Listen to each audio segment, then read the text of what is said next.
gumaganda lalo ang babae kapag nasa tamang lalaki. Uy! Halika, makinig ka. Yun ang real talk. Sobrang daming babaeng nagiging insecure. Yung iba nag-uusap-usap sila, nagtatanungan sila, Mare, bakit ganyan? Ang fresh mo pa din, nakailang anak ka na, bakit ganyan? Ang sexy mo pa din. Sa likod ng lalong gumagandang babae, merong nag-aalagang matinong lalaki. Naniniwala ba kayo na kapag nai-stress tayo lalo, mapapabayaan na natin yung sarili natin? Masyado na tayo nakapokus sa isang bagay, masyado na tayo nakapokus dun sa stress na yun, napapabayaan na natin yung itsura natin. Pero kung may nag-aalaga sa atin, kung may nag-aalaga sa inyo, hindi kayo bibigyan ng stress, matututukan nyo yung sarili nyo. Lalo na kung susuportahan pa kayo ng lalaki, di ba? Ito kasi problema sa atin mga tol eh. Yung iba, hindi lahat ha, yung iba, ito na naman tayo. Baka sabihin nyo kasi nilalahat ko na naman. Yung ibang mga lalaki kapag nagkaanak na sila, anong nangyayari? Porket napasagot niya na yung babae, tapos na siya sa hirap sa pagdiligaw eh. Nagawa niya na lahat ng effort, napatunayan niya na, napasagot niya na, okay na yun. Stop na yun. Kumbaga normal routine na lang. Sobra ako mag-alaga, magbigay ng effort kung nililigawan mo pa lang yung babae. Lahat ini-echapwera mo para dun sa babae.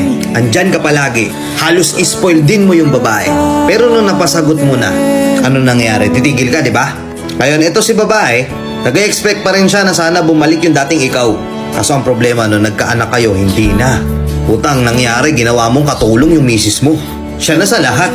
Kaya mo namang gawin yung isang bagay, di mo pa ginagawa. Simpleng gawain sa bahay, hindi mo magawa. Kahit may time ka naman, siya na all around. All around na si misis sa bahay, siya pa nag-aalaga ng bata. Tapos sasabihan pa siya ng palamunin. Sinong hindi mai-stress sa ganun? Bibigyan mo ng regalo, appliances sa bahay. Ano yun? Parehas lang naman kayo makikinabang ng mga appliances na yun. Tapos dahil nga ganyan, bugbog na sa araw-araw sa kakatrabaho sa bahay yung misis mo, kakakaalaga ng anak mo, nawawala na siya ng time para sa sarili niya. Totoo mga madam, di ba? Nawawala na kayo ng time para asikasuhin yung sarili niyo kasi katwiran niyo, okay lang basta hindi ko napapabayaan yung anak ko. Na hindi niyo namamalayan, oo, hindi niyo nga napapabayaan yung anak niyo pero napapabayaan niyo na yung sarili niyo. Tapos itong mga lalaki na to ang nakakabwisit pa. Instead na tulungan si Mrs. hindi. Dahil nga nagbago na yung itsura ni Mrs. maghahanap ng iba.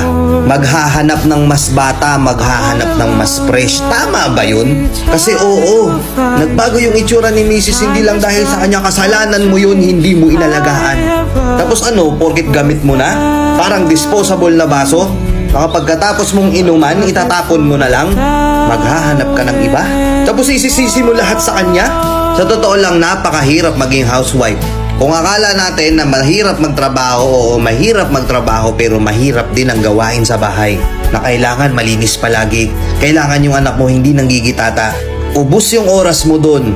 Tapos sila pa yung masasabihan na walang pakinabang. Hindi naman nagtatrabaho, walang ambag sa bahay. Palamunin. Sa tingin mo ba mag-glow yung babae kapag laging ganun yung nararanasan niya? Hindi, par. Ano ba naman yung for once in a while dalhin mo sa salon, sa parlor, pabayaan mo siya kung may gala siya with her friends. Basta matitino naman yung mga kasama niya, hayaan mo siya. Na-enjoyin niya naman yung sarili niya. Tayo nga, nagpapaalam tayo mag-rides kasama yung tropa. Bakit pagdating sa kanya, di na pwede? Bakit ganun? Kailangan sa bahay lang siya. Pero pag tayo may rides, may inuman, kailangan nandun tayo. Nagigets nyo? Kung meron tayong me time na mga lalaki, dapat meron din sila. Kasi kahit papano nare-refresh yung utak nila, nare-refresh yung pagkatao nila. Hindi porket napasagot mo na siya ng mga panahong nililigawan mo pa lang siya, ititigil mo na. Araw-araw mo pa rin ligawan. Araw-araw mo pa rin iparamdam at ipakita sa kanya yung pagmamahal mo. Inispoiled mo nga siya ng mga panahong wala pa kayong anak eh. Tapos ngayon, porket may anak na kayo, ikakatwiran mo yon para hindi ka na magkakaroon ng time sa kanya. Alagaan mo pa din. Kasi uulitin ko, lalong gumaganda ang babae kapag may lalaking nag-aalaga. Yon ang secret recipe. Nakuha mo? Mga badam, nagets nyo? Follow nyo ako kapag nagets nyo, ha?